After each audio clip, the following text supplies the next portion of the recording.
সম্মানিত ভিউয়ার্স, আসসালামু আলাইকুম। আজকে আপনাদের দেখাচ্ছি কলম কিভাবে সঠিক নিয়মে বাঁধা হয়। আপনারা লক্ষ্য রাখবেন একটা কলম বাঁধার সময় কলমের লেজগুলা ঠিক আছে নাকি। এই দেখেন কলমের লেজ কিভাবে বাঁধতে হয়। তারপরে আপনারা লক্ষ্য রাখবেন কলমের যে লেজগুলো আছে, লেজ কত ফিট আছে। এখানে নিম্নে যদি আপনারা লেজ রাখতে হয় তাহলে 1.5 ফিট লেজ রাখতে হবে। তারপরে আপনারা লক্ষ্য রাখবেন যে ওই কলমের রিংগুলা কিভাবে বাঁধা হয়। এখনই আপনাদের দেখাচ্ছি।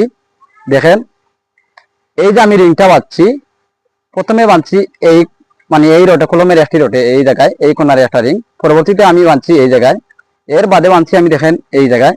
প্রত্যেকটি রিং এর যে জয়েন্ট গুলা আছে ওগুলা এমনি রাউন্ড দিয়ে দিয়ে কলমে ব্যবহার করতে হবে, তাহলে ওই কলমের সঠিকভাবে কলমের লেজ দেওয়া হবে, রিং বান্ধা হবে, তাতে কোনো সমস্যা নাই। আপনারা বেশি বেশি করে আমাদের পেজ ফলো দিয়ে সাথে থাকবেন। আমরা বিল্ডিং ব্যাপারে A to Z সঠিকভাবে ফর্মুলা দিয়ে আপনাদের সাথে থাকবো। আর যদি আমাদের ফর্মুলা গুলো ভালো লাগে অবশ্যই লাইক কমেন্ট শেয়ার দিয়ে পাশে থাকবেন। ওকে, সবাই ভালো থাকবেন।